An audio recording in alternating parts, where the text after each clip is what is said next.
أعوذ بالله من الشيطان الرجيم أعوذ بالله من الشيطان الرجيم بسم الله الرحمن الرحيم هؤلاء قوم اتخذوا من دونه آلهة لولا يأتون عليهم بسلطان بين فمن أظلم ممن افترى على الله كذبا صدق الله العظيم سبحانك لا علم لنا إلا ما علمتنا إنك أنت العليم الحكيم ہؤلاء اس قومنا ہماری قوم نے اتخذوا بنا لیے من دونہ ہی اس کے علاوہ آلیہ اور معبود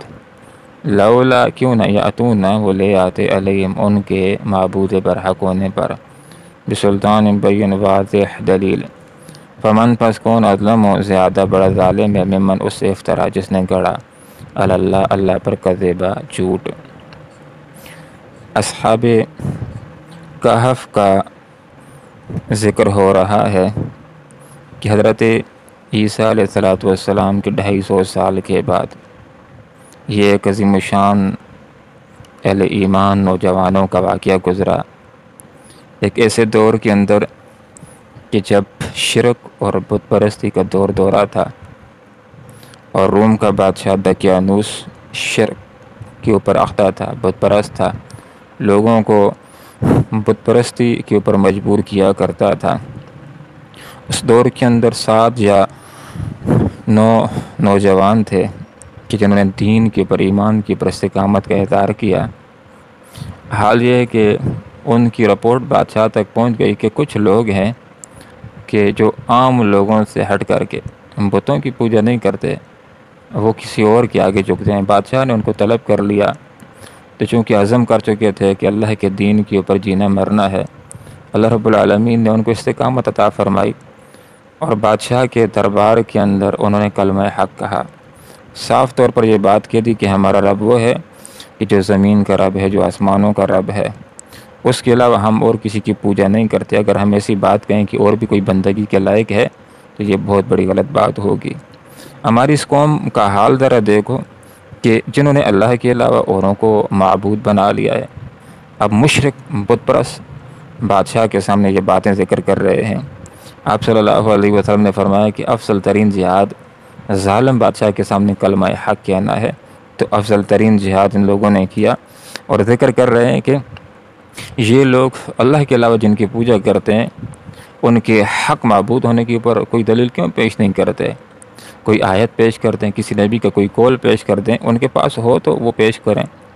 تو جھوٹ منسوب کرتے ہیں۔ جو بھی یہ کہتا ہے کہ فلاں اللہ کے ساتھ بندگی میں شریک ہے، فلاں خدائی میں شریک ہے، تو وہ جھوٹا ہے۔ فمن اظلم، اس سے بڑھ کر کے ظالم کون ہے کہ جو اللہ کے اوپر جھوٹ کرنے والا ہے۔ اللہ تعالیٰ کا تو یہ ارشاد ہے کہ میں نے کسی کو بندگی میں شریک نہیں کیا ہے، میرے ساتھ خدائی میں کوئی شریک نہیں ہے، اور انسان یہ بات کہتا ہے کہ فلاں فلاں ہستیاں بندگی میں شریک ہیں، تو گویا کہ یہ اللہ کی طرف جھوٹ منسوب کر رہا ہے۔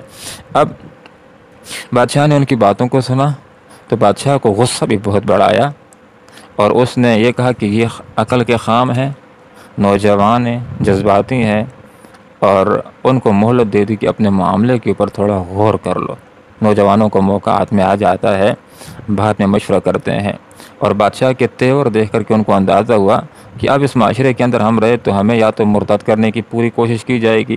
یا پھر ہمیں پتھروں سے سنسار کر دیا جائے گا، تو اب باہر جا کر کے ایک میٹنگ کرتے ہیں، اور جو مہلت ان کو ملتی ہے اس سے فائدہ اٹھاتے ہوئے اپنے ایمان کے تحفظ کا اور ہجرت کے بارے میں سوچتے ہیں۔ تو ان کا جو بڑا تھا، جو ان کا گروپ لیڈر ایک لحاظ سے بنا ہوا تھا، یملیخ جس کا نام بدلایا جاتا ہے، اس نے باقی ساتھیوں کو کہا کہ وہ اس جب کے اعتزلتموہم، تم ان کو چھوڑ چکے ہو، وما اور ان کو یعبدون جن کی یہ بندگی کر رہے ہیں الا اللہ سوائے اللہ کے، فاؤ تو پناہ پکڑ لو الکاف کسی غار کے اندر، کہ جس طرح تم نے ان لوگوں کو عقیدے کے اعتبار سے چھوڑ دیا ہے کہ تمہارا عقیدہ توحید والا ہے اور ان کا عقیدہ بت پرستانہ ہے، مشرکانہ ہے، اس کے آگے جھکتے ہیں، یہ پتھر خوبصورت لگتا ہے اس کے آگے جھکنا شروع کر دیتے ہیں۔ تو جس طرح تم نے عقیدے کے اندر ان کو چھوڑ دیا ہے، ان کو خداؤں کو چھوڑ دیا ہے، تو اب جسمانی طور پر بھی ان کو چھوڑ دو، اپنے ایمان کے تحفظ کے لیے اور اپنے آپ کو ان کے ظلم و ستم سے بچانے کے لیے فاؤ پناہ پکڑ لو الکاف غار کے اندر۔ کاف اس غار کو کہا جاتا ہے جو اندر سے کشادہ ہوتا ہے۔ اب دیکھیے جو آدمی اللہ کے لیے ہو جاتا ہے اس کے دل کے اندر یہ باتیں آ جاتی ہیں کہ میں اللہ کے لیے قربانی دے رہا ہوں تو اللہ تعالیٰ مجھ کو ظالموں کے آگے بے یار و مددگار نہیں چھوڑے گا، تو اپنے ساتھیوں کو تسلی دے رہا ہے۔ یہ بڑا کہتا ہے کہ ینشر پھیلا دے گا لکم تمہارے لیے تمہارا پروردگار میں رحمت اپنی رحمت کو، کہ اللہ تعالیٰ کے لیے قربانی دو گے تو اللہ تم کو ضائع نہیں کرے گا۔ اسی طرح وہ اللہ رب العالمین نے ان کو ضائع نہیں کیا اور ان کو ظالموں کے آگے بے یار و مددگار اللہ نے نہیں چھوڑا۔ اور پھر بڑے نے ان کو یہ بات بھی ذکر کہہ دی، وہ یعی مہیا کرے گا لکم تمہارے لیے اللہ تعالیٰ من امرکم تمہارے معاملے میں میرے فقہ آسانی پیدا کر دے گا۔ تو اللہ رب العالمین نے ہر طرح سے ان کے لیے آسانی پیدا کی، ظالموں کے شر سے ہی بچایا ہے، ایمان کا تحفظ بھی اللہ رب العالمین نے ان کو دیا، اور ہر طرح کی مشکلات سے اللہ رب العالمین نے ان کو محفوظ رکھا۔ حتیٰ کہ جس غار کے اندر چلے گئے، غار بھی اندر سے کشادہ تھا، آرام کے ساتھ سو سکتے تھے، آرام کے ساتھ اس کے اندر لیٹ سکتے تھے، آرام کے ساتھ اس کے اندر بندگی کر سکتے تھے، اور اس غار کا جو دہانہ تھا، جو منہ تھا، وہ بھی شمال کی طرف تھا۔ براہ راست ان کے اوپر دھوپ نہ نکلتے وقت لگتی تھی اور نہ ہی غروب ہوتے وقت لگتی تھی۔ یہاں پر اس کا ذکر کر دیا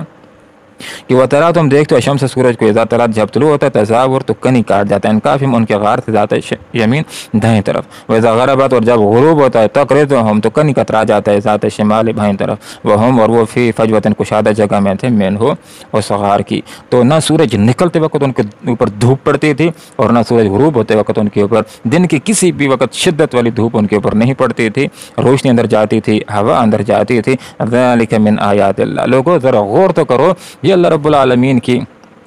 بہت بڑی نشانیوں میں سے کہ ایک علاقہ ہے کہ چند نوجوان ہیں اور ان کے پیچھے پھرنے والے کتنے سینکڑوں پولیس والے ہیں لیکن ان کو گرفتار نہیں کر سکتے۔ کیسے اللہ تعالیٰ نے ان کی حفاظت فرمائی کہ غار کے اندر اللہ تعالیٰ نے ایک قسم کا رعب ڈال دیا، اس کے دہانے کے اوپر ایک کتا بھی بیٹھا ہوا ہے، کوئی آدمی وہاں پر دہشت کی وجہ سے اس کی دہشت اللہ نے ایسی بنا دی کہ کوئی آگے جا کر کے ہمت نہیں کر سکتا ان کو پکڑنے کے لیے۔ بالکل اللہ تعالیٰ نے ایسے حفاظت فرمائی جس طرح غار سور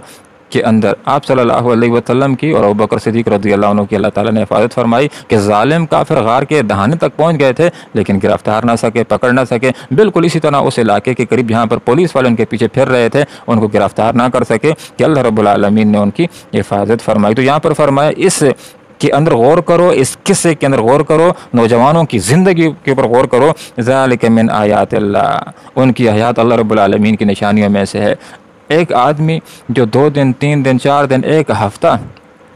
اگر کھانا نہ کھائے تو وہ مر جاتا ہے، لیکن انہوں نے کھانا نہیں کھایا، 309 سال تک نہیں مرے۔ اللہ رب العالمین نے بالکل اسی طرح اٹھا دی جس طرح ایک آدمی رات کو کھانا کھا لیتا ہے اور صبح اٹھ جاتا ہے پھر ناشتہ کر دیتا ہے اور 5-6 گھنٹے کی نیند کی وجہ سے وہ مرتا نہیں ہے، خوراک اس کے پیٹ کے اندر موجود ہوتی ہے۔ تو یہ 3 صدیاں اور 9 سال تک سوئے رہے اور بھوک بھی ان کو، یہ مرے بھی نہیں، اللہ تعالیٰ نے ان کو اٹھا دیا۔ تو یہاں پر ذکر کر دیا کہ یہ اللہ رب العالمین کی نشانیوں میں سے۔ اسی طرح ایک آدمی جب لیٹا رہتا ہے زمین کے اوپر اس کا جسم زخمی ہو جاتا ہے، اللہ رب العالمین ان کو الٹ پلٹ بھی کرتا رہا۔ ذالک من آیات اللہ، یہ اللہ رب العالمین کی نشانیوں میں سے ہے کہ ایک ایسے دور کے اندر اللہ تعالیٰ نے ان کو اٹھا دیا کہ جب ہر محفل کے اندر یہ باتیں ہوا کرتی تھیں کہ اللہ تعالیٰ مردوں کو زندہ کیسے کرے گا، تو ان کو اللہ تعالیٰ نے اٹھا دیا اور لوگوں نے ان کو دیکھا۔ تحقیق کی تو معلوم ہوا کہ یہ نوجوان وہی ہیں کہ جو دقیانوس کے زمانے کے اندر اپنے ایمان کے تحفظ کے لیے ایک طرف چلے گئے تھے، تو یہ وہی ہیں جن کو اب اللہ تعالیٰ نے اٹھا دیا ہے۔ تو فرمایا ذالک من آیات اللہ، تو لوگوں کے ذہن کے اندر یہ بات آ گئی کہ جو اللہ 3 صدیاں سلانے کے بعد اٹھا سکتا ہے وہ موت کے بعد ضرور اللہ تعالیٰ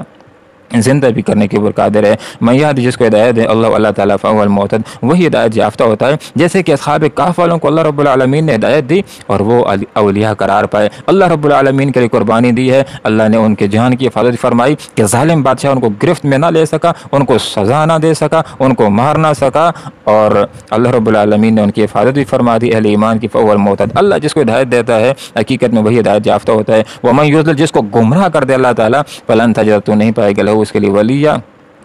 کوئی دوست نہیں پائے گا، مرشدہ، راہ بتانے والا۔ جیسے کہ دقیانوس کو اللہ رب العالمین نے گمراہ کر دیا، جس کو اللہ تعالیٰ گمراہ کر دے پھر اس کو کوئی ہدایت دینے والا، سیدھی راہ دکھلانے والا نہیں ہوتا۔ ہاؤلا، اس قوم نے، ہماری قوم نے، اتخذوا بنا لی من دونی، اس کے علاوہ آلہ اور معبود، لولا کیوں نہ یاتون، یہ لے آتے علیہم ان کے معبود برحق ہونے پر، بسلطان بین، واضح دلیل، فمن پس کون اظلم، زیادہ بڑا ظالم ہے، ممن اسے افطرا جس نے گڑھ لیا اللہ کی برکت سے بجھوٹ، وإذ، اور جب کہ اعتزلتموہم تم چھوڑ چکے ان کو، وما اور ان کو یعبدون بندگی کرتے ہیں یہ جن کی الا اللہ سوائے اللہ کے، فاؤ تو پناہ لے لو الی الکاف غار میں، ینشر پھیلا دے گا لکم تمہارے لیے ربکم تمہارا رب من رحمت اپنی رحمت کو، ویعی اور مہیا کرے گا لکم تمہارے لیے من امرکم تمہارے معاملے میں مرفق آسانی، وترا اور تم دیکھتے ہو شمس سورج کو اذا جب طلعت طلوع ہوتا ہے تزاور تو کنی کاٹ جاتے ہیں انکافم ان کے غار سے، ذات الجمین دائیں طرف، واذا اور جب غربت غروب ہوتا ہے تقرزم تو کنی کترا جاتا ہے ذات الشمال بائیں طرف، وہم اور وہ تھے فی فجوت کشادہ جگہ میں من و سوار کی، ذالک یہ من آیات اللہ اللہ کی نشانیوں میں سے ہے، من یعد جس کو ہدایت دے اللہ تعالیٰ فہو پس وہی المحتد ہدایت یافتہ ہے، ومن اور جس کو یضلل گمراہ کر دے فلن تجد تو نہیں پائے گا لہو اس کے لیے ولین کوئی دوست مرشدہ راہ بتانے والا۔ اللہم ربنا آتنا فی الدنیا حسنہ وفی الآخرۃ حسنہ وقنا عذاب النار برحمتک یا ارحم الراحمین۔